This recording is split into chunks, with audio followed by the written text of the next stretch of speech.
All right, it's 6 o'clock. We'll call the meeting to order. Roll call, please. Kibach. Here. Grant. Here. Dean. Here. Miller. Here. Adam. Yep. Sorry. All right, we'll do the Pledge of Allegiance.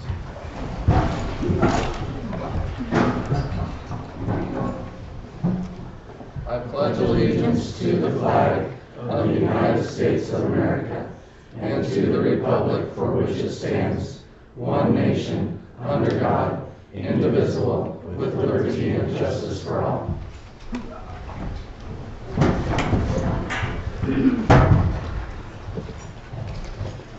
All right, a copy of the Open Meetings Act on the bulletin board on the west wall.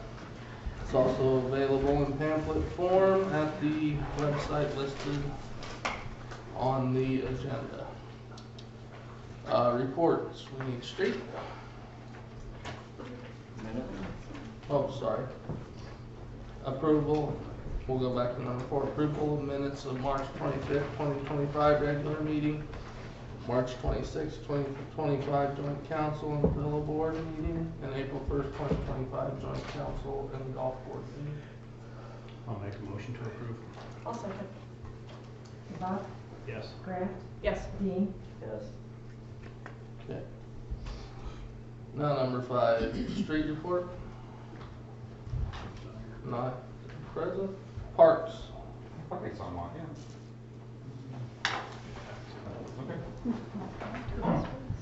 Can you embellish of what would happen or what went on at the park board meeting? Yeah, we got the park board president here too. I'll let Jim. Oh, shooting team. Yeah, we missed you, but Right. you know, we had a really great conversation and worried about hiring folks to keep our parks looking good. That's one of the big things that we're looking for. I don't have my minutes on me, but I've sent them in. We are always looking for new members. Need new park board members, please. So that's one of the biggest things. And then we just took a look at the maps, the zoning maps, to look and see how our parks are zoned and make sure that entrances to those areas may be zoned appropriately, and we might want to adjust that a little bit if we can get it done. So. The other thing I'll say, we looked at the camp pads for the wall CP and everything. We're looking at cost analysis, how much money we actually made off the camp pads in the park, and to see if we added additional camp pads, how much that could create more money for the park. So that was in discussions as well. Well, I have a couple things to say that I'm really excited for spring. It's almost summer for me, but you know, we were really real lucky with the weather because with the pesticides that we put down and everything, it needs moisture to get that into the grounds. So we've done a bunch of pre-emergent spraying down the park and up the ball fields and everything on the trail. Hopefully we see some good results with that. We've also done some sterilization sprayings where we don't want weeds at all, like for the summer. And we really hit the timing on those just right. So hopefully we'll have a good report next month on whether those were effective or not. Did some shoveling, some plowing this past month. I finished up what I wanted to do before we got busy in the season here, as far as ballards and everything up in the park, over the ball field and all. We got some signs on some places that we purchased this winter to be the motocross, the mud pit, the rodeo grounds, and also at the ball field, since we're going to be holding hopefully a memorial Vietnam Wall in 2026. Been sweeping the streets. I'll be out tomorrow morning, so if you're sleeping, I'll probably be waking you up. We're going to be doing a pour tomorrow on 1st Street, 2nd Street. We're also going to be doing a pour down in the park for the dump station. And then there's a sewer cap over in the park that we also want to pour. We're going to get some rock in there, hopefully before 2026, just kind of looking ahead and trying to get that ready. We did some cop shop repairs. They had a water leak that it was a pretty significant leak. It destroyed their back. We just made it safe for them, put some OSB on the floor and cornered some things in. We had some wonderful volunteers that did some very heavy lifting over the Wachiti grounds. They got in there and did a heck of a job. And then they got in there this weekend and wanted to make more of this. which they did, and I mean, it just looks phenomenal, and I can't thank them enough. They want to remain anonymous at this time, so, but if you know them, tell them thank you. I've got some banners up for downtown for springtime and everything. I'm looking for a new flag for the visitor center. The one we put up the 2nd of February, it lasted a month. The ground was ripped out and it's tattered and everything. The water boys, they went ahead and turned on our water so we could get the irrigation going. We've been going through all the irrigation, flagging them. We're doing some aeration right now in the parks, at the ball fields and everything. About 90% ready at the ball fields. We're just turned on and letting it run this year. It'll be the first year since I've been doing the parks that we're actually going to be doing like constant irrigation on the ball fields. Working with Amanda also, she got us some fertilizer for our ball fields. Yeah, knock on wood and everything, and that might coincide with Heritage Seed. Sounds like they might be doing some fertilizer for our ball fields and everything. I just want to say that we're grateful for that too.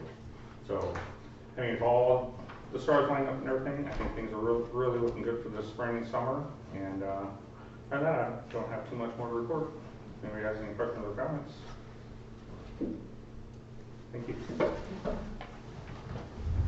Library?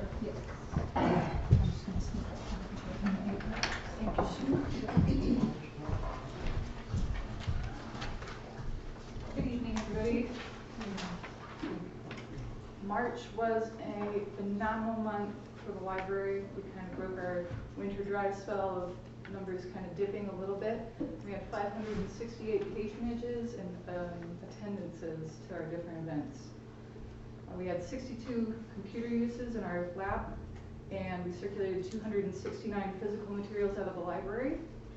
We circulated 165 digital materials off of the Libby app. And the new service, Canopy, which is a streaming service available with your library card for free, we circulated 140 titles in its first month, so it's off to a great start. So that's a great compliment to our limited but growing DVD collection. Elsewhere, we added 14 new materials and weeded out 6 other materials from the physical library. Since the last report I gave, the library has held or hosted 14 events and meetings with a total attendance of 217 people. As far as upcoming events, the Chamber of Commerce will be meeting on April 10th. April 11th will be the Wachipi Committee meeting in our meeting room. And on April 13th, this weekend, is the last of our Gumbo Pioneers History Talk series. So that'll be about the Woolers family, and they've got a heck of a presentation put together. So that'll be at 2 p.m. at the Fire Hall. Don't miss it, and if you do, it will be recorded and posted to the library's YouTube channel. Then the following Monday, April 14th, will be the second of our Tech Talk series. And we're going to be going over, I believe it's interacting on Facebook, and by that we're referring to how to find pages, how to follow them, what that means, and what the difference between like following and liking a page is. Just some basic stuff, because it's gotten a lot scattered since it became meta. Then let's see, the following Monday will be another Tech Talk, and the City Council will meet here again on the 22nd of April. Crawford Serving Humanities will be meeting here on the 23rd. And on April 28th, there will be a summer reading program preview for the elementary students that I'll be visiting the school to do. And then the following day in the afternoon, or in the morning, will also be a high school reading program preview. So I'm going to be going and visiting the school to show the kids what the program has to offer and hopefully entice them to come by and sign up over the summer. And then lastly, for library projects, the summer reading program planning is nearly finished. I'm really just nailing down the last of the adult programming. And presently I'm working with a couple different individuals from the community to arrange some of those different things. Projects in the library, the DVD collection expansion project, which I kind of alluded to earlier, is making wonderful, steady progress. So we should have dozens and dozens and dozens of new titles here very soon available for checkout. And then the other project that's had a lot of great headway is we've broken up our youth fiction into elementary, middle, and young adult sections so that it's easier for kids to find the books they're looking for, and for young adults to find novels that engage them.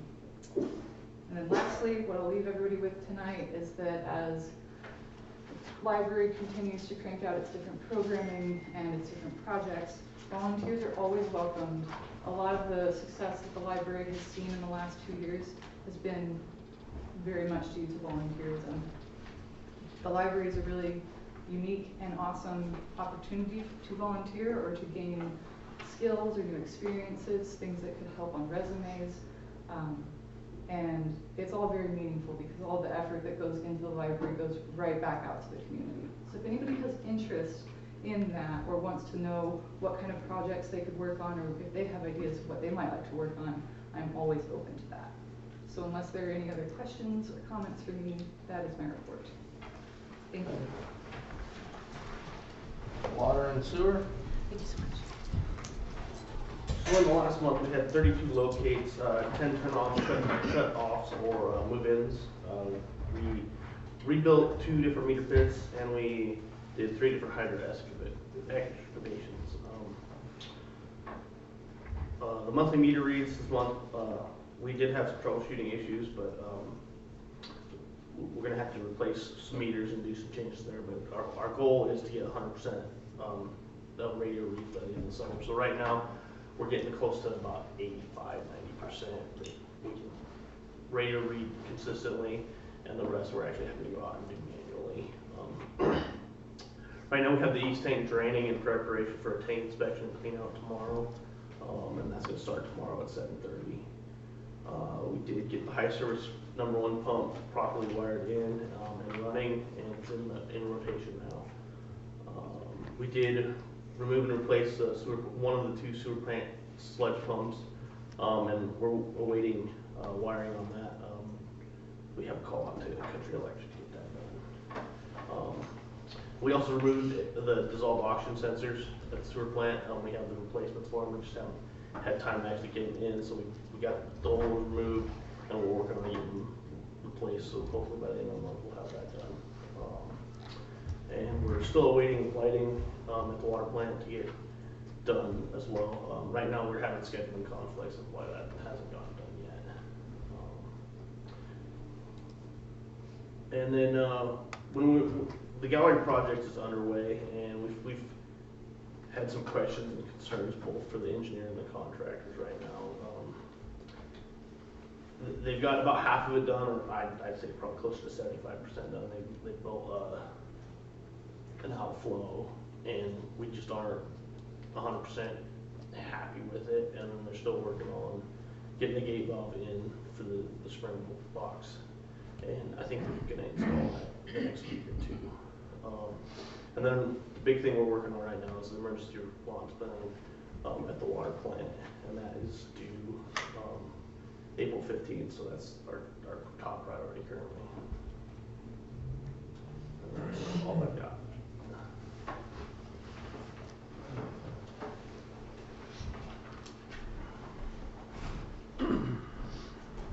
All right, unfinished business. Discuss, approve, disapprove the Crawford livestock / installation of a truck scale alternate locations. So we've been looking at some possibilities for different locations. We did find out we do own the ground on the north side of the park entrance there. And I guess just figuring out if that's a good place to go and have it going from there. Well, and let's ask the information that we have as far as our deed and our survey of those lots.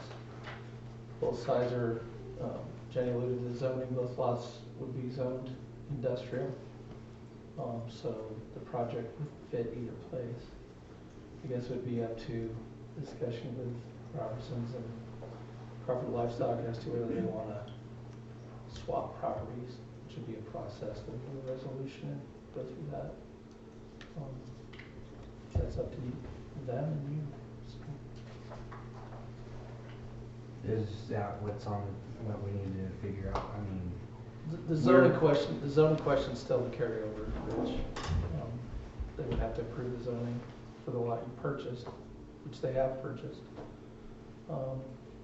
But legally speaking, they're both zoned for the project. Similar, yeah. And they're similar size, I believe. Yeah, they're comparable in size. We don't really have a problem with that, if that helps appease everybody else's concerns in residential regards. We went and studied it a little bit today, that it's just tough to know what's under the ground up there. But I didn't see anything that would be prohibitive. We would like to have a little bit of latitude if you guys ever get into a huge excavation project. And I don't know what that looks like, it raise our costs exponentially, but if we can swap those out and In a well, very some- timely manner. some concerns regarding, people living across the street and help that, we're all about that. But it would need to be, something we really need to make a move on too.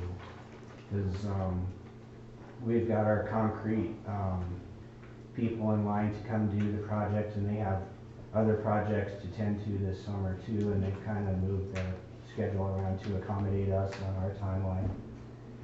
And then getting the infrastructure as far as the scale delivered and set up, and all the fine tuning done and the approaches and stuff, so it's usable we're hoping by June, but, so we really, if this is something that we're gonna do, we just ask that we get it done so we can get going with the construction. And we're gonna have to do some modification as far as grade and stuff, but it's doable for us if that's what our best option is to help everybody's concerned, so. But it is a matter of time, because our scale is ordered, the concrete is ordered, so it's not something that we're going to wait a long time on. We're making the move to go forward with our project and our business. What do we have standing in our way to not, For March, what can we do today and what do we have to hold off on to the next meeting, I guess potentially from is what our my question side. is. Since there's no sale, it takes out of the time constraints of a sale. Right. Since it's a trade, we would have to prepare a resolution or a trade of the lots. We've got the legal descriptions. That can happen next meeting. The deed actually was sent to me by the title company, and we just did a close on yours. So I don't think there's any title concerns. No, I have all the paperwork, it's already in our name. So for tonight's purposes, since it's not really on, there's no resolution on, if the council and you, with your agreement, ask that I prepare a resolution for the next meeting, we would do that and go forward. We would also probably do an application on the zoning side for that lot as well. So it's all taken care of. Sure. For a different lot. For a different No, lot. but I think that whole area there was former railroad all industrial. It is, but we still need to approve it for the new lot, if we swap lots. You follow that? We still need an application and approval. We can do that at next meeting, that's not a problem. So from our standpoint, you're looking at 2 weeks. If that's how everybody wants to go forward. Now, if you want to talk with anybody about the lots, just let me know. Well, I did go up today to town hall and study the water lines, sewer lines, see where the fire hydrant line runs, and it doesn't look like there's anything that should be an issue there. I would appreciate your input on that, Raylene, but we were trying to look to make sure that it would be compliant with what we have already secured. I didn't look too close at the other side, but I know on the side that you already own, there is a water line shown on the map. It extends across, and there's a pole in there. But I didn't see anything, but I didn't study it. I didn't realize that. I've gone back and looked today. I think there's a pole across the street that might have to be moved. Yeah, Both, Yeah. probably both. both sides probably. Yeah, and it's all doable, it's just a matter of time, guys. Yeah, well, sewer's under the road. From this side, we can fast track it because it is a trade for like properties, and it's in the best interest of the city. So we can make that happen. But we are getting up against a timeline that's diminishing as far as what we need to get done when we need it done. Well, and we need to start, dirt work and moving things, and so if someone sees us moving things on property that isn't ours. Like I said, 2 weeks, next meeting, Right. we have a resolution. We can fast track the planning commission and for that lot, have that approved. As far Make it as happen. everybody on the council is concerned, do you foresee a problem with this exchange? I don't. I think this would appease the residents that had problems with the location originally. I think this would solve that problem. I think, moving forward, this should be an easy transition for you guys. In all honesty, it would probably be better for what we were going to do, but we just need to get it done. Right. I'll make the motion for our attorney to draw up a resolution so we can exchange properties. I'll second. Bob, Yes. Greg, Yes. Dean, Yes. Thank you, guys. Thank you. Sure. Question in the back? Rich, I just appreciate you guys for being flexible and looking at other alternatives for that. So gracious for you guys actually doing that and being, like you say, being flexible to and open to it. Well, thanks, Joe. I mean, we are part of this community too, so your concerns do matter to us. I don't hope you never felt like they did. Oh, yeah. But, No. Never took it personal. So. We, if this was something we could have pursued initially, then I guess it'd be a different conversation to be having right now, but this is where we are, so. It's evolved. But spring is sprung, we gotta get to work. Thank you. Well, if we can help in any way, please, by all means, let us know. You have a shovel? We got a bobcat. Okay. All right. Number 7, discuss, approve, disapprove city's drug and alcohol policy. So I brought this forward. There's just a few things I wanted to discuss, and there is a copy of what the transit company or state requires for transit that's in here. But we also have one in our manual also, by default. Right, Okay. no, I know, I just was saying there is a copy of that too. Just, seeing what you guys felt, right now, the people that run equipment are the ones that get, tested. Per our policy, and we don't really state how often we do it. So I guess those are kind of the things I was wanting to discuss, was like, do we wanna test everybody, not just our full-timers, but part-timers that come on, that run equipment? I think it's kind of self-explanatory. Anybody who runs equipment, anybody who operates equipment should be tested.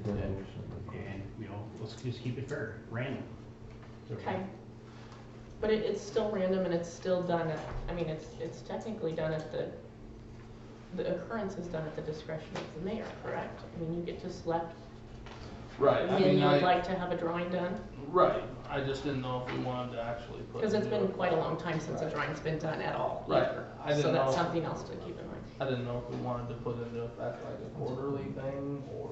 I don't think with the budget that we have that we can I think afford as to do a long as- lot more than we're doing. I think if we do what we're supposed to be doing more effectively, we could be more pleased with the outcome. And I think, as long as all of our employees get tested at least once annually, that's. Okay, but you can't have a random test and go through every single employee once a year. That's not the same thing. A random test is a random test, so. And for some historical context, when this was implemented, there was discussion about everyone, not just the operators. The council at that time decided that office staff probably didn't need to be tested. They just wanted to make sure, because of liability issues, that the operators were tested. Yes, sir. So apparently coming into work wasted would be looked frowned upon. now that marijuana is legalized, But it's not in Nebraska. January for June 26th, I heard it was legal. No, no, it passed for medical purposes, but it is not So if actually. you have your red card, So if you got It's- tested and then you were able to provide that you're able to have it for medical reasons, then that would, Depends so on there's zero tolerance. No. It's not necessarily that simple, but we work through that. Also, there's reasonable suspicion. We can pull, if we have reasonable suspicion, we can pull anybody at any time. Yeah. So under our current policy. So Well, we haven't, we'll have to figure out how that's gonna work in Nebraska then. But you still can't operate impaired, no matter if oh it's yeah, doctor that's ordered or common not. sense, so. So you're telling me just because you work in an office setting, you can come to work drunk? I'm just telling you what. the No, past- I'm not saying you, I'm past just council- asking the council, so just because us outside people operate machinery, Well, I was gonna say, So what's, we- what's the we definition are of held to a equipment? different standard than the office ladies? as it's written now, as the previous, or well, I couldn't even say previous council, as council before us, because you can't even say it's previous council, but whoever Right. originally wrote it, that was their intention, or that's what they thought would be a fair division or a fair liability to test, is if you ran equipment, had the liability of interacting with the public or causing an accident with the public, then that would be enough to generate that, and they felt like that was a little more liability than the office staff. I would suspect if you come to the office and you're drunk, you're gonna go home and be disciplined anyway. The problem, the issue with the testing had to do with operation of equipment and machinery. And the liabilities, the additional liabilities that creates for the city in this context, okay? I'm with you 100,000%, but my husband works at a job and he doesn't run machinery at all. And I can tell you right now that if he pisses hot, he will be fired from his So, job. some businesses are like that. So I feel like everybody should be held to the same standard whether they operate machinery or not. You know, I do Sioux County, we have the same standard in Sioux County. The operators have random, and Oh, I'm all for it. they're pulled the hat. It's not Yeah, even, hey. nobody decides, it's just a name. I'll go tomorrow if you want me to. But nobody in the courthouse per se is subject to that. Right. Because they don't operate machinery. Well, like I said, But also too, the way it's written, that if the mayor felt somebody in the office needed to be tested, he could pull them for a test. Correct? I mean, I'm understanding that correctly. So, I mean, if somebody had reasonable, suspicion. yeah, suspicion to pull them, it could still be executed. They're not completely out of the draw. I mean, they wouldn't be in the random drawing, but if there was suspicion, they could be pulled. I do So agree. it's not that it's I do agree with not Amanda, though. standard I at think all. all employees, it doesn't matter what their specific job is, all employees should get tested on it. I think that's fair across the board. Everybody gets tested. You can test me if you want to. I'm good with it. But you're not part of it. Electeds aren't subject to the test. Well, I guess my only concern is that we already have something that it's not technically broken. I don't know that it's, I mean, it sounds like we could adjust it and be okay. I just don't want to put ourselves in the position where we're required to do a lot more and we're gonna impact our budget a lot more, because this is not cheap. Because if you pull somebody, you've got to pay for their mileage, you've got to pay for their, their trip over, you've got to pay for the actual blood work.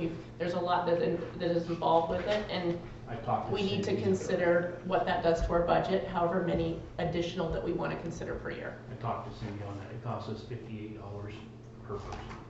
But that is just the blood work, that's not the mileage and everything else. And two, it's different for transportation than it is for us, because it's not necessarily the same company. And actually, they've had trouble making it the same company in the past with billing, so it's actually better if we use a different company than if it's the same company. Roy? I believe that was implemented when I was on the council, and that was discussed at length, and we washed it and polished it, and that is what we came up with. I think, personally, I think that's the way it should be. The people that are operating equipment are more susceptible to something happening. And if he comes in and he appears to be drunk, and if somebody sees it, he automatically gets pulled in. All the bases are covered, and that's been hashed out a lot before. You got a good policy, just do it. Well, this has been a good discussion. I mean, you don't have to make a decision tonight. It's in place, so. Edward, do you have? My question was just, what is the definition of equipment?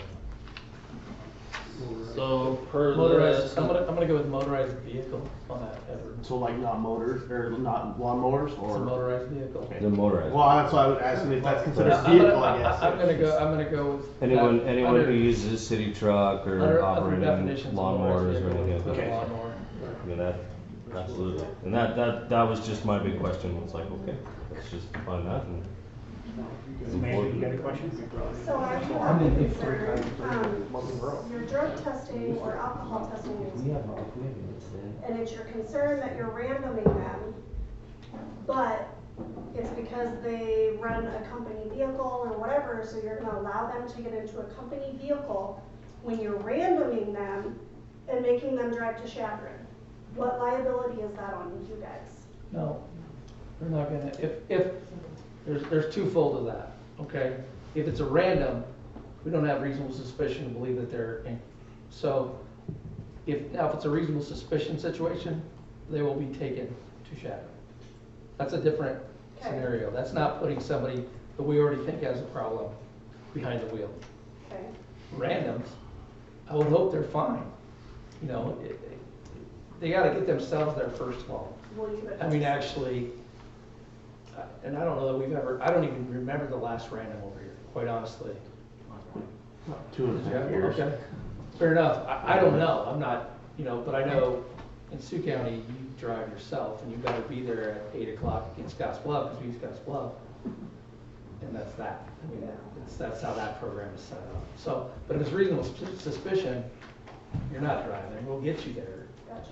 We'll figure out Well, how. even if you're just randoming, I mean, you don't know that any employee is not showing up to If they work. do, if you do the randoms right, they're probably, and I don't know how Chadron does it, but the call should go out at 7:30 in the morning. You Oh, should be I there was at 8, random so- at 10:30 in the Was morning it? Yeah. and had to be over there by noon when I worked for the city of Crawford. Okay. So it's a valid point, There's- like, I just don't think I it's mean- right that you put them in your city vehicle and make them drive.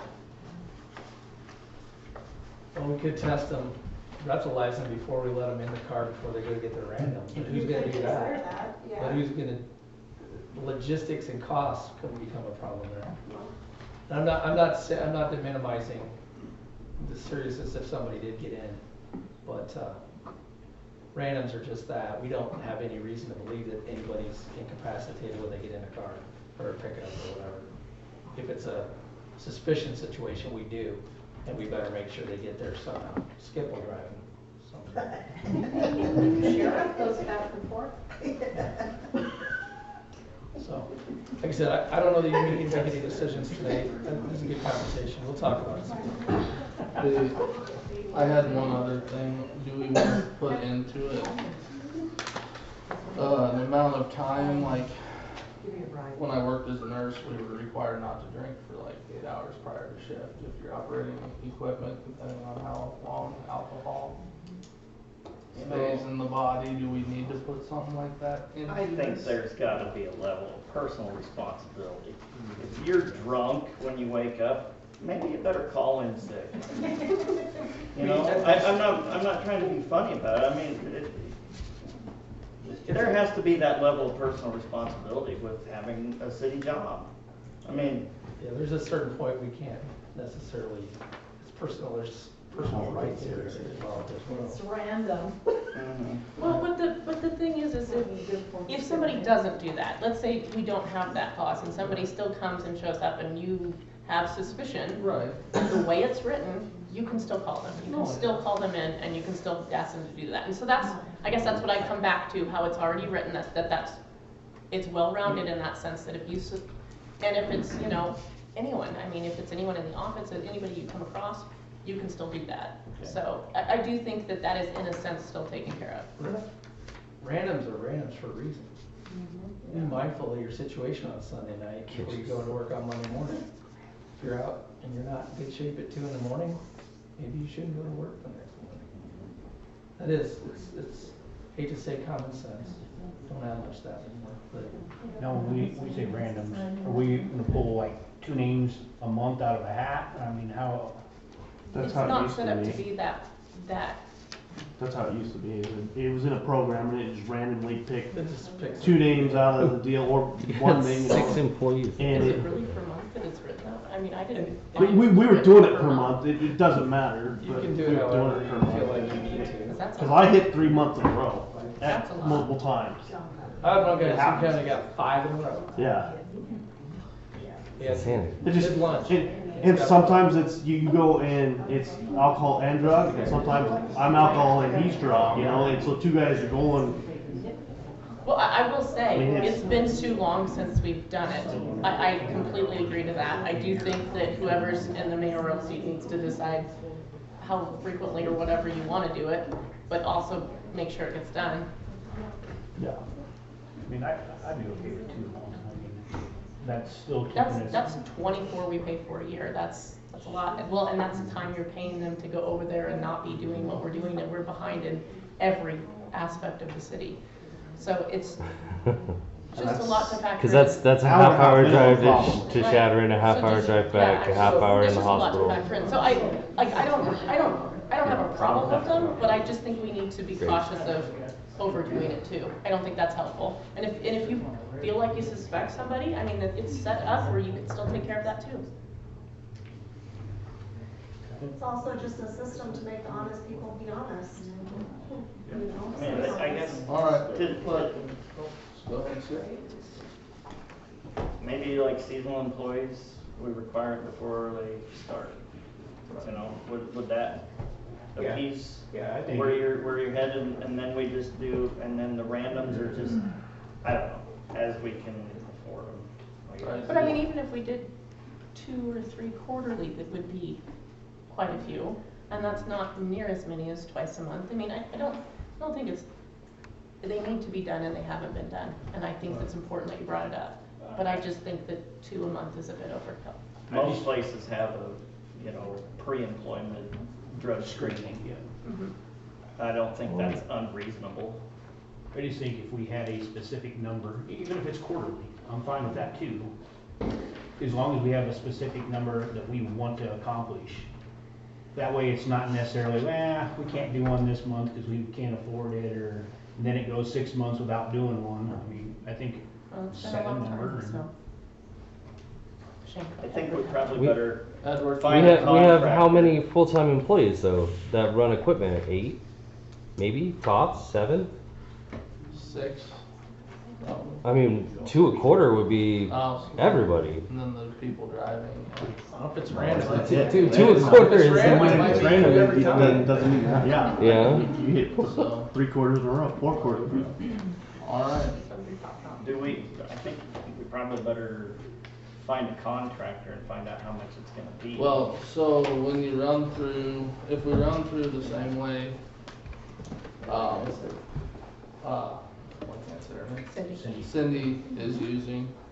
But if we do use the same company Cindy uses, it has become a problem in the past, because then they, Bill her. yes, and it's very hard to separate that once it's been done. Okay. And so that was a problem that had happened So- quite a few times, and they had a real struggle keeping that separate, so it is.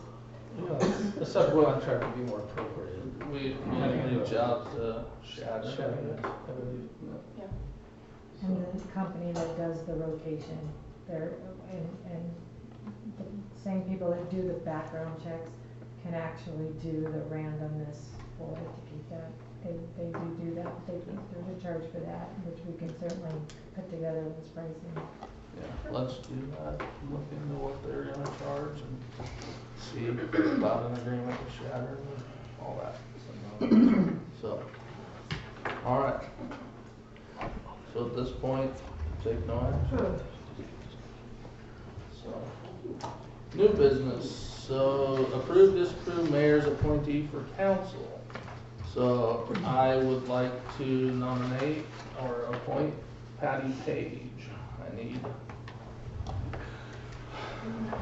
I need a motion to approve. I'll make a motion to approve, thank you. Second. Devon, Yes. Dean, Yes. Grant. All right, Patty, would you come forward? Am I gonna get drug tested? Well, if you want to. Do you feel left out? I want to be randomized.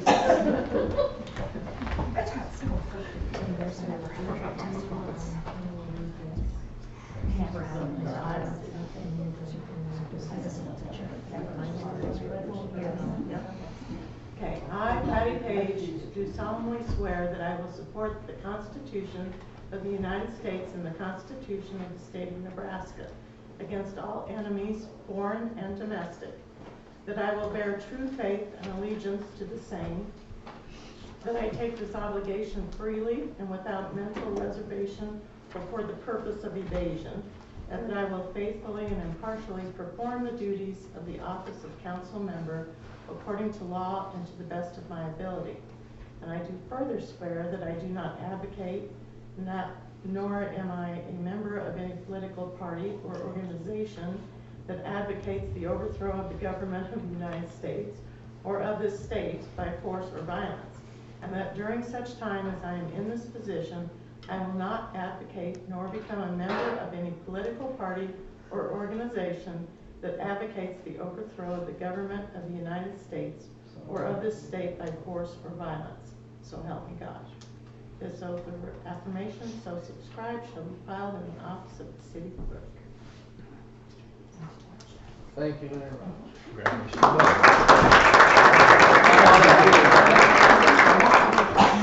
Give her any.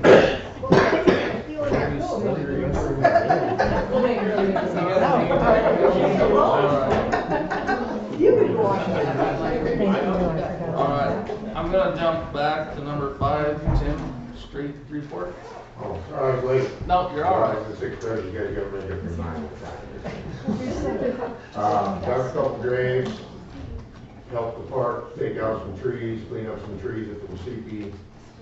We got ready to pour tomorrow, the 2 water fixes on 2nd and 1st. We did add one more for a manhole that if it gets hit, will move over by the ball field. So you got your stop signs up. They look good. I still run them. I won't lie, I run right through. Let's see, I guess that's pretty much about the. You've done a great job with the streets lately. Oh, yes. You've topped a lot of them in the last week and they look really nice, so thank you. Had to wait for some moisture that wasn't mud. Is that magnet on the back of that or that grader? No, it does not have a magnet. I did take your magnet out last fall and I went over all the dirt streets I could until George Sears wanted it back. Okay. Because he borrowed it from somewhere and had to get it back. Oh, I was told we purchased one. No, he rented it. Well, Hey, we okay. didn't rent it. George Sears George borrowed rented it from a friend out of Sheridan County, and he had to have it back by a certain time. So when he was done with it, he let us use it to run over the dirt streets. Okay. Got as many as we could. Nope. Sorry, again, sorry late. Nope, you're good. 6:30. You're good. So, thank you. Yeah. Number 9, discuss, approve, disapprove Crawford High School girls basketball team hosting an outdoor 3-on-3 tournament over the 4th of July weekend. As long as you can guarantee you'll dunk it, we're good. I don't know. They can You do bring it. a little type too. Hi, I'm Madison. I'm the girls basketball coach, and I brought Whitley Rudolph, Keslin Vogel with me. There are a couple of our captains on the team. We are always looking for fundraisers and fun stuff to do. We've been talking about doing this for a while. So basically, what we'd like to do is an outdoor 3-on-3 tournament. My plan goal is to have 4 baskets going at the same time. I have a couple options in terms of blocking streets off. Well, let me back up. The tournament would be July 4th and 5th. So it would start after the parade, hopefully. And obviously wouldn't go past daylight when it's dark. And then it would continue on to Saturday. Kind of my first option was the intersection of Elm Street and Senkett Street. So there'd be 4 baskets. The baskets would be in a T essentially on that intersection. I don't want to block residential houses. I know kids are doing fireworks and whatnot. So that's an option. And then another one was First Street, block it off from Paddock to Coates. So I don't know what everyone's thoughts are on that. Just fun activity to bring to the community that kids, adults, anyone can do. Certainly don't want to mess up any 4th of July plans for anyone, so. So, with it being 4th of July, First Street's kind of a main access. I talked about this a little when it was brought to me down there. What about blocking off on 2nd Street from Main Street down to, what's the street right in front of your shop? Pine. We don't have it organized yet, but. I did kind of look at that. I know like they're not gonna be perfect. I mean, with kids like running around, I was trying to avoid anywhere that, you know, might have not pothole, like street guys, you guys are great. You know? But like, you know, some of the streets to drain the water or so. But I mean, I'm willing to move it somewhere that's better for everybody, but. When you mentioned Elm and Second, that's just, you just want the intersection, you don't want like a section of a whole block, like you don't want from block to block. So I need about like 30 feet, the 3.1 square feet, like 30 feet, probably 40 to 50 in each direction. Okay, and that's, I mean, that's the intersection that looks the best, because you said you were concerned about potholes or anything that somebody could twist an ankle on. You didn't find any other strips that were? Not there. I mean, there's stuff here and there. You're playing outside. That's the fun part of it. But I can move it like in front of the tailgate to Elm, kind of that way on Senkett Street. Like that's fine too. I just wasn't sure about being in front of the bars and blocking rodeo stuff or anything like that. Because if we put you from the block from in front of the bank down to the spur, that entire block, because that's nothing that's in adult recreational area. And then too, you'd have the shade of the buildings on both sides. I didn't know if that was something that you were looking for or that you were preferring not to because it'd be dark. I didn't know if that factored. It makes sunscreen, but yeah, I mean, we made that Main Street. Senkett Street looks great. I just wasn't sure about being in front of the bars or when everyone gets out of the bars and sees basketball hoops, what they're doing. Elm and Lynn. It'd be Elm and, Second from Elm to Second and Lynn, if we did in front of the bank and the spur, that whole block. If we kept you within a block, then all the intersections around you could still be used, as opposed to in the middle of an intersection. So it does help the flow of traffic a little bit if we can kind of keep you between a block. But then that also gives you maybe more room. Right. I don't know if you're setting up to be baskets along the gutters or if you wanted it, but you could, I mean, you'd have enough room, you could maybe do 2 lengthwise too and keep it in the center, and then it would be a little more, maybe flat and not domed. Yeah, no, that works fine. Dennis? So you could look at the old farm parking lot as well. I did kind of take a look, it's pretty. Yeah, I did. Which, again, it's outdoor. That's a spot. Bakery will probably be closed the 4th and 5th.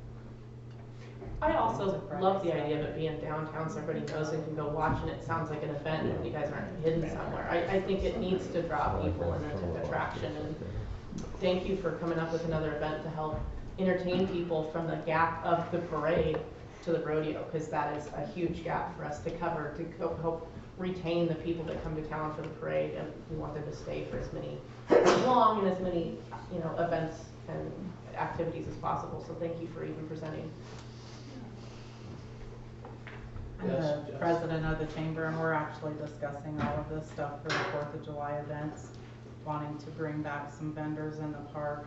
I do have invited Madison to come and discuss things at the meeting tomorrow night, along with Michelle with the school for sand volleyball tournament.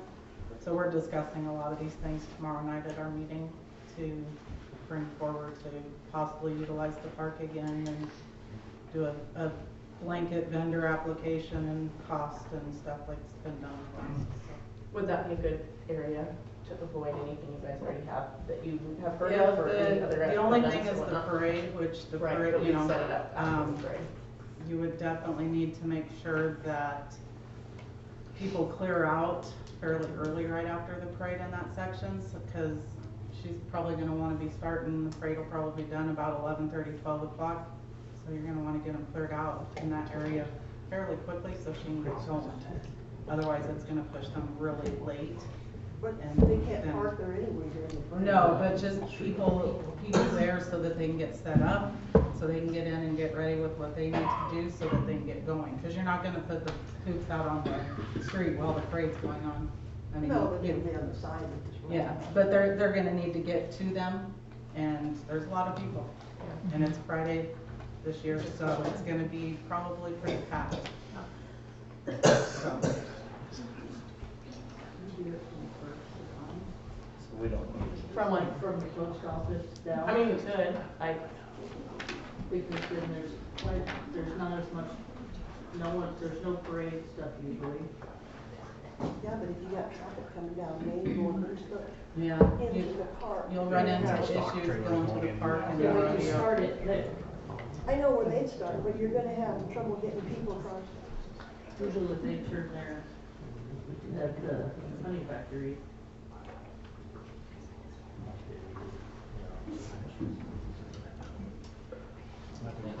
So The chamber could have a recommendation on where it should be. If anybody is gonna be open, I sure don't want to be blocking. The block there that you're talking about between Elm and Lynn, the only business that'll probably be open if they are would be the bakery. And, you know, people are gonna walk.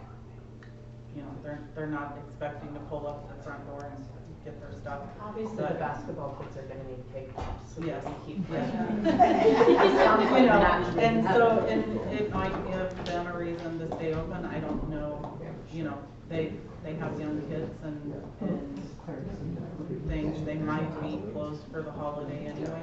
I That might don't be know. a good promotion for the bakery. Might be, could be, so, Okay, yeah. like I said, we've invited her to come and talk about 4th of July stuff at the meeting tomorrow night, so. Well, I something. hate you to go without approval, and now I got them said we can just approve that as is for now, so that way you guys just have something in place and you have default, and then if something comes up and you need us to change it, we can just bring it back and change it. Does that sound okay? So are we agreeing on, Second Street? From Elm to Lynn. Okay. So that entire block. So I need a motion. Yeah, so I'd make a motion to go ahead and approve the Crawford High School girls basketball team hosting an outdoor 3-on-3 tournament over the 4th of July weekend. For us to block off after the parade from Elm to Lynn on 2nd Street. July 4th after the parade, and then all day July 5th. I'll second it. Grant? Yes. DeVoe? Yes. Dean? Yes. Alright, thanks, Lee. Wait. Got one. Oh yeah, I forgot. Hey, there's a random there. Drum roll, Paige. Alright. Thanks, ladies. Thank you, guys. Thank you. Alright, number 10, discuss, approve, disapprove Passio Technologies for new mandated bus transit program. Cindy spent a lot of work researching all of this, and she was in depth as far as who she contacted and what she did as far as research and working with the state to see what would work best for her program. If this is what she's recommending, I would make a motion to approve. I'll second it. Grant, Yes. DeBock, Yes. Dean, Yes. Page. Yes. Alright. Number 11, discuss, approve, disapprove 47-cent raise for Cindy Drinkwater for completion of the mandatory drug and alcohol monitoring program for transportation. Make motion to approve. I'll second it. Dean, Yes. DeBock, Yes. Grant, Yes. Page. Yes. Alright. Number 12. Discuss, approve, disapprove refund remaining security deposits for the following accounts. I'll make a motion to approve both accounts, please. I'll second it. Grant, Yes. DeBock, Yes. Page, Yes. Dean. Yes. Discuss, approve, disapprove cemetery deed for Todd Jeffrey Storbeck. I'll make a motion to approve. Second. Grant, Yes. Dean, Yes. DeBock, Yes. Page. Yes. Number 14, report from NC Shaw Company who built the plant regarding their inspection findings of the water treatment plant. How's it going, guys? I'm Mike Wilson with NC Shaft Associates. One thing I'll say on there, we were just the engineers on the project. We didn't build it by any stretch. But the other thing about it is that was built the same year I was born, so just I've had to bring myself up to speed a little bit on all that stuff. I did find all of our as-built drawings. Yeah, I did find our as-built drawings, went through some stuff. Edward was kind enough to meet with me out there. I went through the plant. The main issue that has come up is there is some surface corrosion stuff on some of the pumps and everything down there. That seems to be a humidity issue down in some of those vaults that can be taken care of with some dehumidifying equipment, air vents and things like that. I know that Edward's been working on, trying to get some more ventilation down there. The other thing is it doesn't appear the cathodic protection is working real well on those vessels, the aluminum vessels. I'm by no means a cathodic protection expert. I've only dealt with it a few different times. I mean, had some schooling stuff on it. But what I did do is I have reached out to, it's Rustall is the company, but it's a ICCC, their International Corrosion, something. Anyway, there's some experts that I've worked with on past projects before. And I have sent over the pictures that Edward got me and some things we think about. One of the deals they're a little bit worried about is that, and in talking with our inspector that was actually the inspector on that project, he said in the early 2000s the anodes were swapped out and the gas company helped out swap those out. They've dug them up, they're not corroding away very quickly, and so one of the concerns that this company had was that it may not have been the correct anode for that application. And so I was hoping to have by today, they're looking at some water quality testing that we can do to determine what might be the best solution for that, based off of what the aluminum that the tank is and some things like that. The other deal I know that Edward worked on too was he had gotten in there, they've tested the line going out, and he made sure that all the connections to the tank were brushed up and everything like that, so make sure they get good connection there. And it's not one of those things that, did that a couple months ago, 3-4 months ago, whatever. It's not something that you're going to be able to see, right away. Oh yeah, we can tell. I mean, that's a long time that's been going on that corrosion on that side of things. So that may have solved it. We just don't know at this point, But there is quite a bit of corrosion in there that needs to be addressed as well. And so anyway, they're looking into some water quality testing. Once I get the list of tests on there, I can get you guys a price. I mean, we probably won't test it in our water lab down there in Scottsbluff, but we do contract with a couple different labs on getting water quality testing, so I can get pricing down to say, hey, this is the battery of tests that they would look at. So kind of in a big picture side of things on what do we do moving forward, if we can get this corrected, the next step was there's still a lot of corrosion going on there. There's some pitting, some things like that, and how would we address that? Probably the best option would be to get in there and actually do some sort of coating on the inside of that tank. Now, whether that be an epoxy type coating, there's some other coatings that can go in there based off of the media that's in that tank. And so there's a couple different options that we can look at in terms of how we try to lengthen the life of the vessels as much as we can. The good thing is right now you guys are operating off of one vessel, and so the way that it'd be kind of staged would be to take one out of service, get the media out of there, and I don't know, did you ever find any records on when or if the media has ever been changed? I know the media in filter 2 has been replaced relatively recently. That would be the vessel that we would continue to operate on while we made our first steps. Right, and that's the one towards the middle of the. That's the one, yeah, absolutely, on the right. So filter 2, I mean, I haven't seen any records. I've been digging, but I still haven't found anything yet. We replaced media 2 years ago. Not fully replaced. Filter 2 or filter 1? Filter 2. Filter 2. We're talking filter 1. Filter 1, as far as I know, has never been replaced. And I think most of the media was original media, as far When as you I replaced know. all 2, Mhm. Yeah, and we did reclaim some media from the clear well and put it back into filter 1, but we haven't changed it. So one thing I would probably recommend on this deal as well is if we're going to be taking that media out and everything to get to coating that interior, it's probably a good time to look at replacing that media as well. Especially, I mean, it's been in there since 1990 now. We're going on 35 years of use on that media, and so you know that might be something where we'd be looking at doing that as well. What's the life of the media, would you say? So a lot of times they say 20 years. Now that's always kind of give or take. That's manufacturer recommendation. So I mean, you're definitely getting up there on the life of it. You can almost double that. Not to say that it's not performing. I mean, but at the same time, if it's going to be out and it's 35 years old, it'd probably be wise just to be looking at putting some new media back in, getting another 20 years out of that life. So, there's not a whole lot that can go wrong in a sand filter of that nature. Like if we were looking at some other ion exchange or some other resin that can overload itself easier. I mean, those look to 7 to 10, but sand filters typically in that 20 range is what they say. I mean, that once again, that's a manufacturer thing. More likely than not, you can get longer life out of that, but that's what typical recommendations are. So, but in terms of being able to, I mean, I don't really have anything, I guess, for you guys right now to act on, but I'm hoping by next council meeting I can at least get a write-up sent down to you guys. Hopefully I would get a little bit more information back from the corrosion people on some testing stuff. We could kind of move forward from that. I don't know, I guess just for some background stuff, I don't know how familiar you guys are with some funding opportunities and some things like that for stuff of this nature.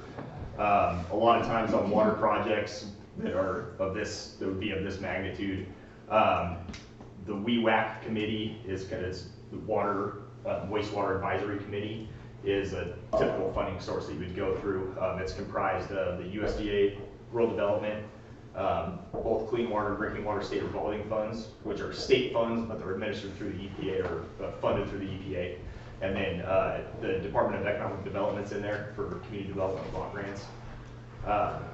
And the way that their process is on this stuff is, I don't know if you guys have had a preliminary engineering report done on the water system recently, but what you have to do is you have to basically do this preliminary engineering report. There's funds available through Drinking Water State Revolving Fund or USDA Rural Development to cover costs of the preliminary engineering report. Those are all grant monies. And I think it's, depending on which one you go through, it's either $30,000 or $40,000 that you can apply for. And typically on a preliminary engineering report of that nature, that's right around where we would run on those, typically in that $25,000 to $30,000 range. But that preliminary engineering report gets put together, and basically what it would do is give you, evaluate alternatives, and then they want to look at the entire system, because one of the things, especially with rural development, is that they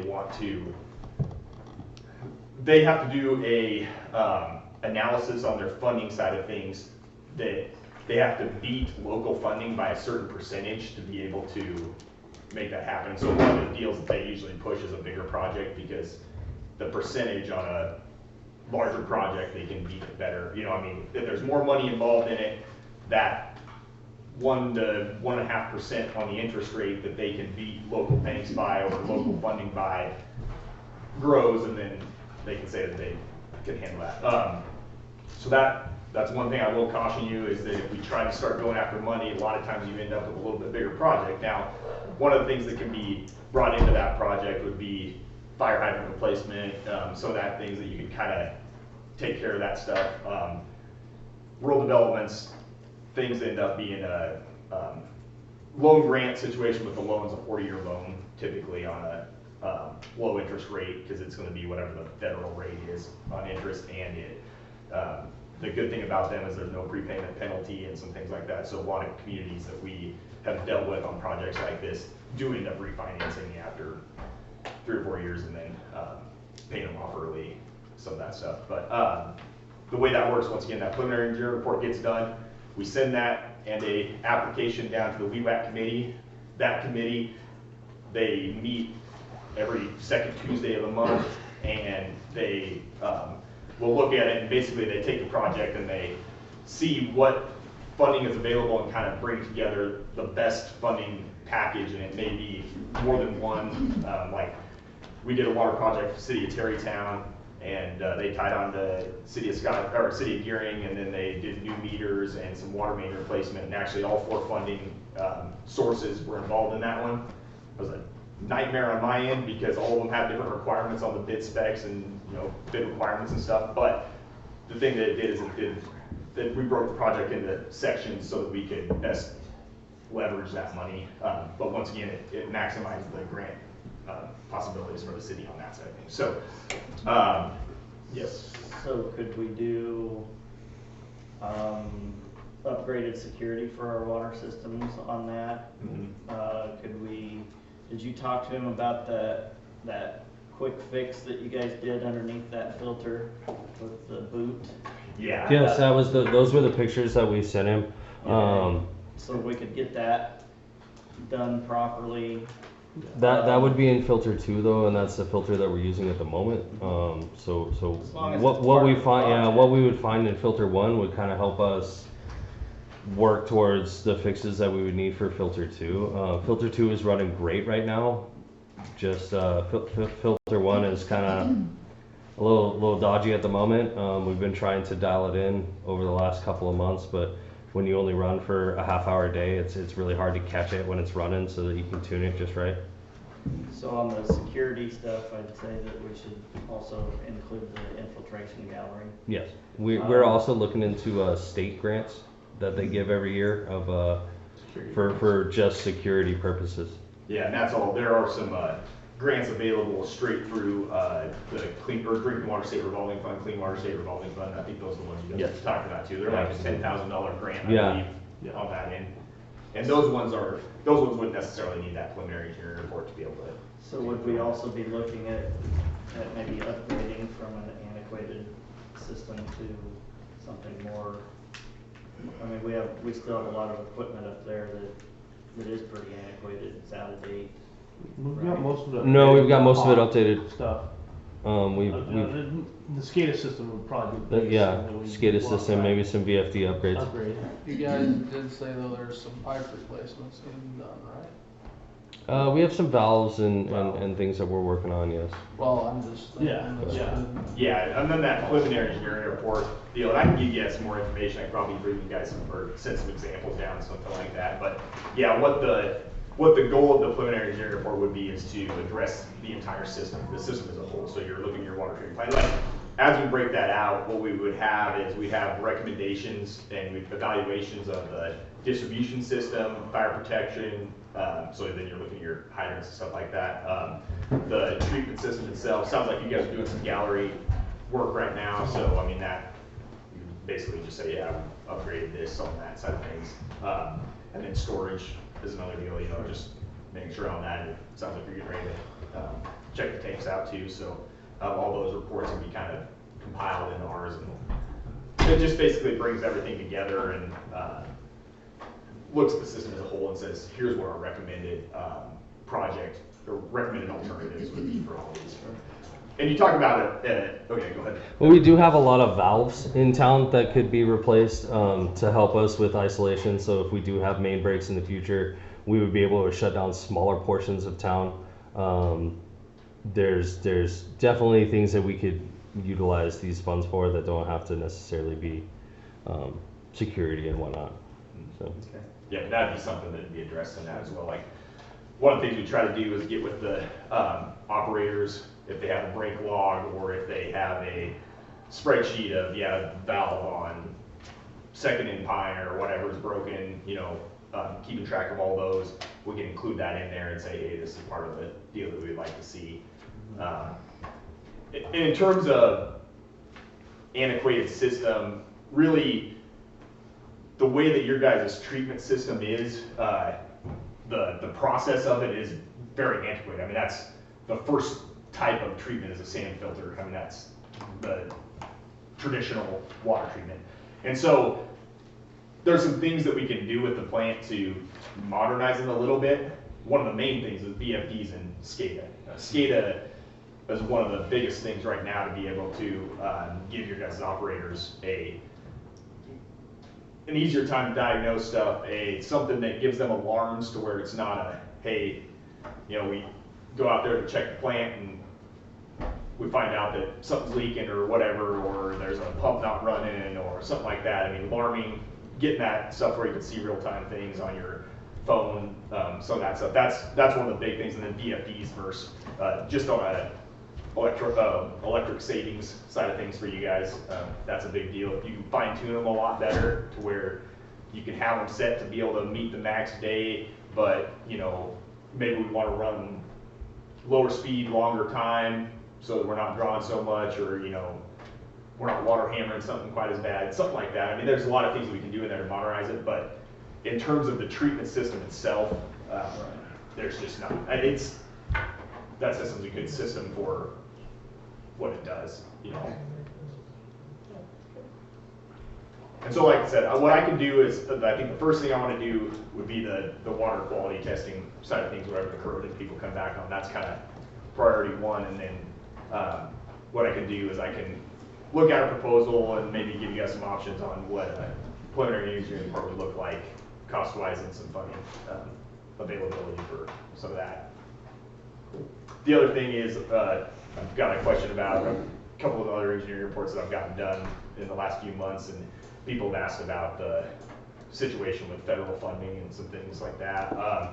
We've been assured that the WEF program, which is water, wastewater, environmental, and I'm not sure what the F stands for, in the USDA pot of money on that federal side, it's all appropriated, and it appears to not be going away. I mean, I'm not going to say that it could tomorrow either, but it appears that pot of money is still there. That's not one of the things that they're looking at for. It's needed infrastructure, and that's not something that they're really piling on. So. Okay. You guys have any questions for me, I guess, on that side of things? No. Yeah.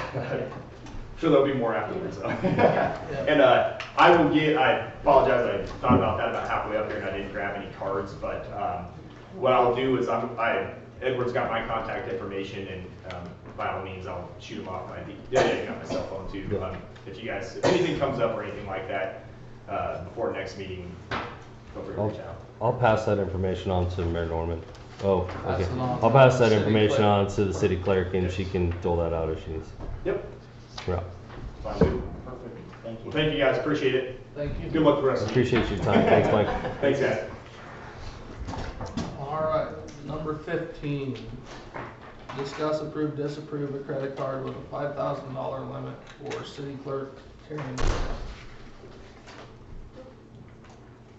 I'll make a motion to approve. This is what we've done in the past. It seems to be a working standard, and I'm glad to have a clerk again, so. And quickly, do we want to retire mine? Yes. So We only need one at a time down there, so.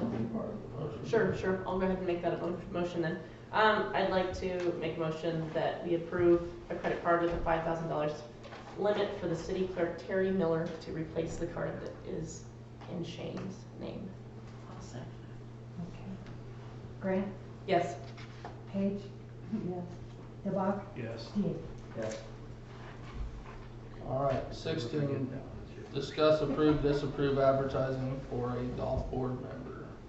So. Did you add Villa board member to this? It's already It's already been approved before. Yeah, they have a standing advertisement all over, so. And it's my understanding that this is just on here, not because we had somebody quit, but because their term has been reached. So Yeah. we need to go ahead and advertise so that if anybody else comes forward, that they can be considered, and if not, then the current member can be extended if they'd like. So I'd make a motion to approve advertising for golf board member, please. Second. Grant, Yes. Dean, Yes. DeBock, Yes. Page. Yes. Number 17, discuss, approve, disapprove STL at the old Napa building at 135 Main for the Tailgate Bar and Grill for a dance from 4 p.m. on April 26, 2025 to 1 a.m. on April 27th, 2025. Make a motion to approve. I'll second it. Just really quick, I know we only have so many of these to use a year. And No, this is hers. This is hers. Oh, okay, I was gonna say, I wanted to double check that we weren't This is hers. worried about numbers. Perfect, okay, sorry, go ahead, Christie. That's okay. Dean, Yes. DeBock, Yes. Grant. Yes. Page. Yes. Alright, number 18, discuss, approve, disapprove Tino request for $5,000 from the White River Wasippi. I'm Mark Crawford, I'm treasurer for Wachibi, and we, on June 20th, 29th, Saturday and Sunday, we are putting on a youth-oriented powwow.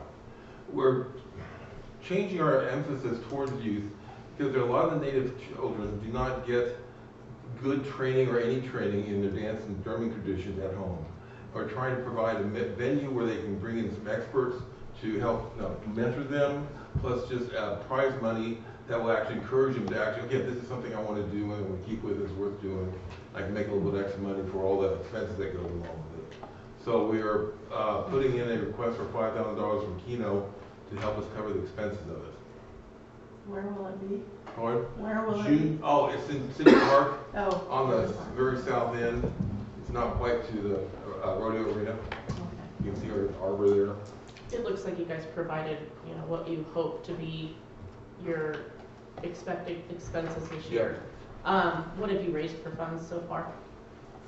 We're about $4,000, which is low, which is we're shooting for almost like over 20,000 because all the prize money. Yeah, because you and we're going out talking to you all and talking to various other people for grants, looking at some fundraising from our taco sales and donations from private individuals.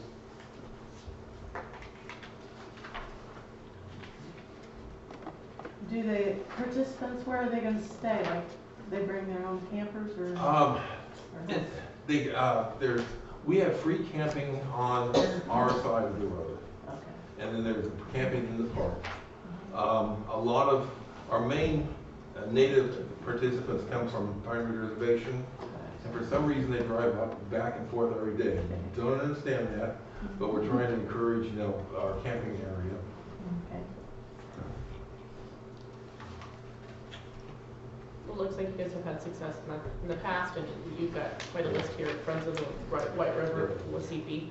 It just looks like you've just come to us early in your funding. We do want to make sure that when we share the Keno funds, that we're spreading them through the communities as best we can, so that is a little bit high for us. And then recently too, you guys have also asked us to help out with maintaining your grounds. Yes, I would like to propose maybe the amount of $2,500. We'll take whatever. If that would be entertained. I think if you guys are closer to your big goal, it would be easier to give you a little bit more, but. Okay. So do you guys pay the electric down there? Well, that's part of our whole issue of the city looking at a memorandum of understanding situation. So yes, we've been paying it for the 3 or 4 weeks that we have need for it during the event. But like I said, that's one of those discussion issues because of. So you're offering free camping during your event? Yes. And the rest of the time? Well, I guess I wasn't even aware that there was electric. There are.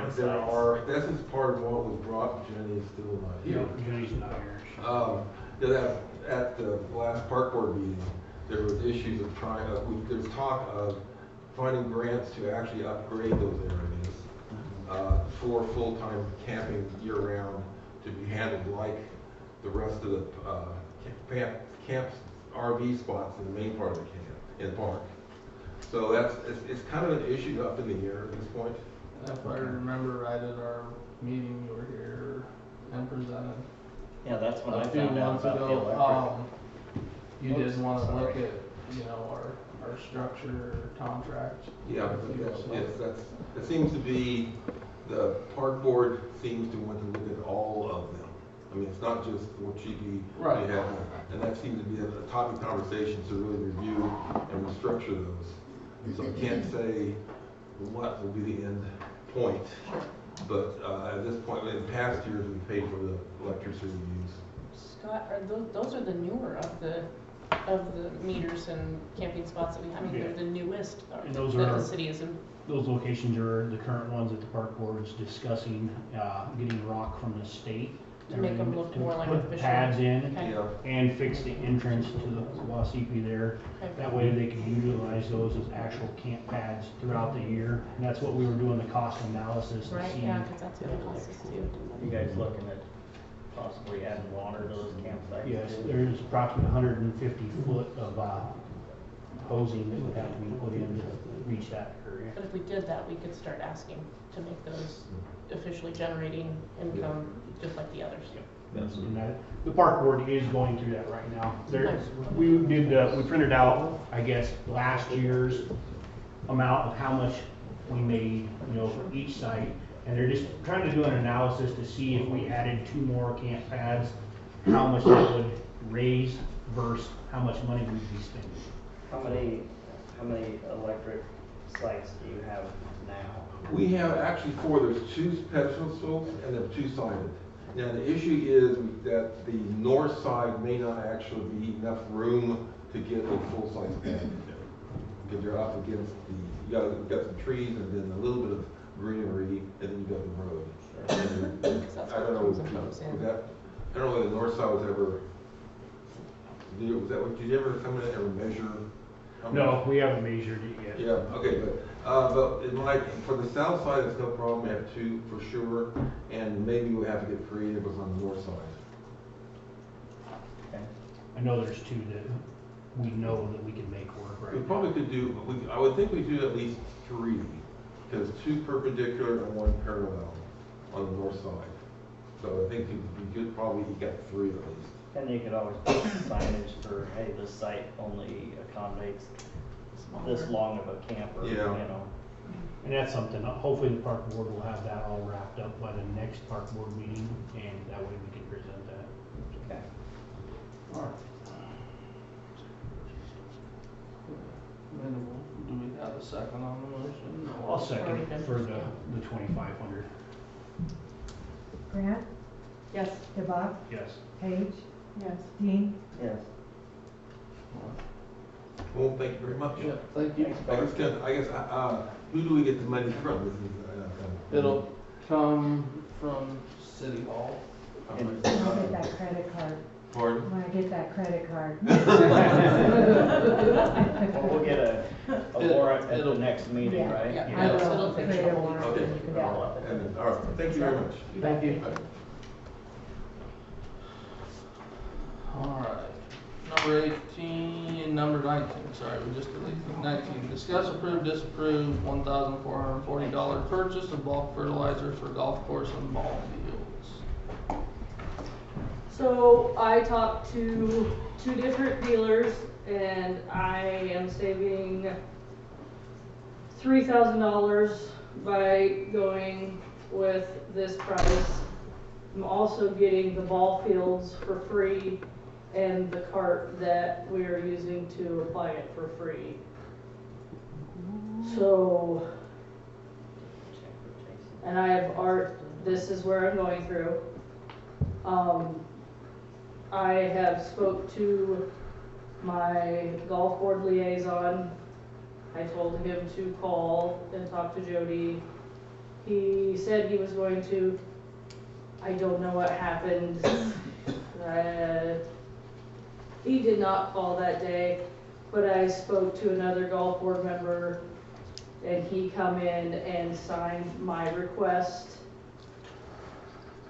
for this and said it was okay. And I also, when I talked to John, he said, is it in the budget from the budget sheet that was the dual meeting that you guys had? And it is definitely within my budget. It's actually way under my budget that was proposed. So it's well within the reason from John and another board member. And I also have another board member on top of it that I've already spoke to about it, so that's 3 board members that it's okay with. What all areas, man, are you looking at fertilizing this year? I know last year we fertilized certain areas. Oh, we fertilize everything, but this fertilizer is for the fairways and the golf and the ball fields. So we will be fertilizing with our equipment and my guys, the baseball fields and the fairways. We already have fertilizer to start greens and tee boxes that we have left over from last year. But we will have to buy more fertilizer for tee boxes and greens later on, but that is not an issue right now because there's no point in worrying about it right now. This is what we need to get ahead of right now. I'll go ahead and make a motion to approve the $1,440 purchase of bulk fertilizer for the golf course and ball fields through Heritage Seed, correct? Through Heritage Seed with the help of He Jason can get it specially mixed. additional donation, so. Yeah, he can get it specially mixed for exactly what we need. Okay, Grant? Yes. Yvonne? Yes. Paige? Yes. Steve? Yes. All right, number 20. Okay, guys.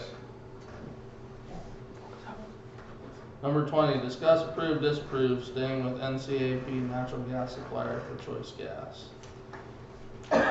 So is that, when you guys researched it, what was the best option still? They were still the best option. I'll make a motion to approve. Second.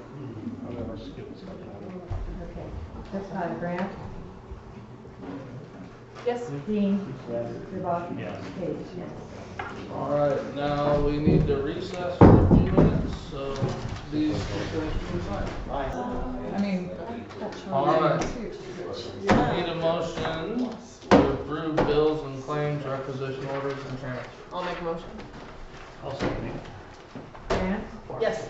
Yvonne? Yes. Dean? Yes. Paige? And I need a motion. I would, at this time, like to call executive session for legal issues. I need a second. I'll second. Don't know what legal issues are, but I'll second it. Dean? Yes. Yvonne? Yes. Grant? Yes. Paige?